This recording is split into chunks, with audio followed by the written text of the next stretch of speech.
Argentino, o presidente Javier Milei recuou e reduziu o número de reformas enviadas ao Congresso no chamado decretaço. O megaprojeto de lei gerou revolta popular e uma greve geral que está marcada para amanhã. Assunto para a nossa repórter Luciana Tadeu, direto de Buenos Aires. A pergunta, Luciana, boa noite. Antes de mais nada, é se esse recuo de Javier Milei em alguns pontos desse mega decreto, se isso é suficiente para apaziguar os ânimos e reduzir o tamanho dessa greve geral.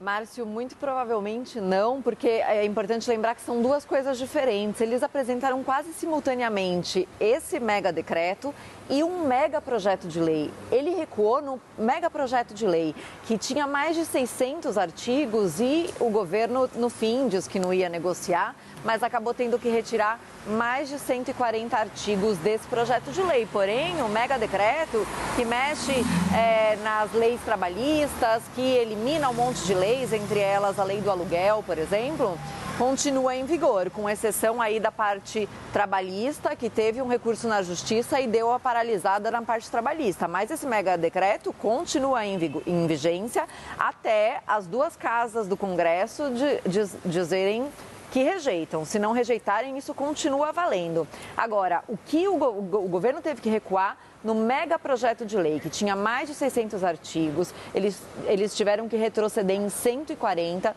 e tiveram que fazer várias mudanças e com isso esperam que seja aprovado. A expectativa é que já comece a ser discutido no Congresso na quinta-feira, amanhã menos provável por causa dessa greve geral que está prevista aqui, mas tiveram que retroceder em vários aspectos. Por exemplo, um dos mais importantes que gerou muita preocupação aqui é que o governo determinou nesse mega projeto de lei que ele estabeleceria como seriam os aumentos da aposentadoria a partir de então.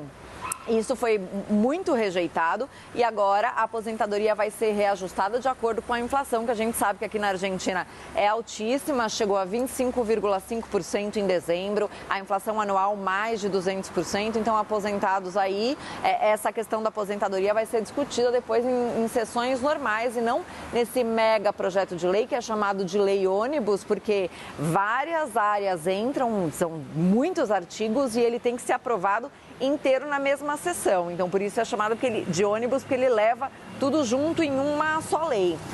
O governo também teve que retroceder na ideia que tinha de fazer uma reforma eleitoral por meio desse projeto de lei. Eles queriam eliminar as eleições primárias, por exemplo. Isso vai ser discutido depois em sessões, mas não dentro desse megaprojeto. Outra questão em que teve que retroceder, a questão dos poderes especiais. O governo pedia 2 anos de poderes especiais com atribuições do Legislativo, com a possibilidade de prorrogar por mais 2 anos. Agora, com esse novo projeto enviado ao Congresso, 1 ano de poderes especiais, com a possibilidade de prorrogar por mais 1 ano e já não para poder legislar em todas as áreas. Eles não vão poder, por exemplo, usar esse argumento de que o país está em uma emergência em questões de defesa, em questões sociais, por exemplo, ele não vai ter esses poderes especiais nessas áreas. A questão das privatizações, a petrolífera estatal YPF, que entrou na lista de empresas que o governo diz nesse projeto de lei que poderia privatizar, a empresa YPF já não poderá ser privatizada, foi retirada aí desse projeto de lei. E outras, como o Banco de la Nación, que é o banco mais importante do país, a empresa satelital estatal da Argentina, essas continuam no projeto, mas precisarão ter participação estatal, Márcio. Então, apesar de o governo ter dito não vou negociar, acabou tendo sim que fazer concessões aí para a oposição mais dialoguista.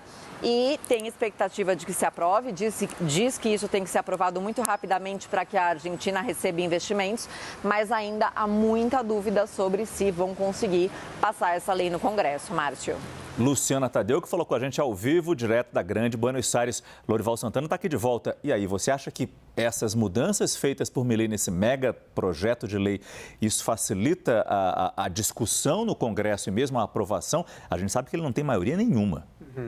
Sim, mas existe um campo para ser negociado e um tempo atrás a gente fez uma análise aqui em que eu falava que existe o governo do Milei, né, que pressiona, que busca o apoio das ruas, o apoio popular contra o Congresso, e existem os ministros, os deputados que trabalham essas negociações. Então, essas concessões são resultado não do discurso do Milei, mas das negociações dos bastidores que são necessárias para viabilizar qualquer aprovação no Congresso argentino. Mas existe, de fato, uma queda de braço entre o governo e o peronismo, que acontece dentro do Congresso e vai acontecer amanhã de novo nas ruas. Então, o resultado dessa greve geral de amanhã é importante para o destino e para a estratégia do Milei. Eu estava conversando agora com o Guillermo Rodrigues Conte, que é um consultor em Buenos Aires.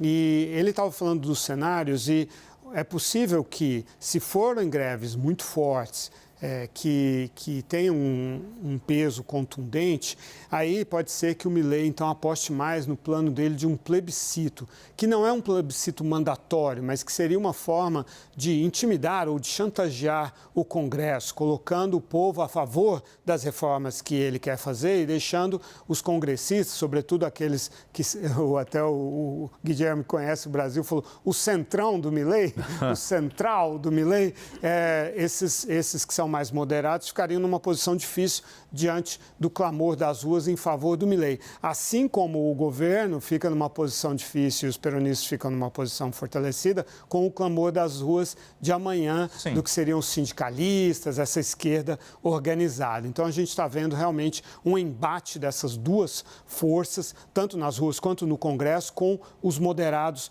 no meio, que são aqueles que são disputados por ambos. Existem dentro desses cenários a possibilidade até mesmo de um equilíbrio de forças, né? No caso de um equilíbrio de forças, aí poderia haver talvez uma certa paralisia do governo, né, com a incapacidade de vencer os peronistas, mas também os peronistas não conseguindo vencê-lo. E aí o Milei teria de ver essa estratégia, ver como usar o plebiscito e como tracionar a tensão para tentar usá-la a favor dele. Afinal, ele ganhou a eleição e a maioria dos argentinos está do lado dele.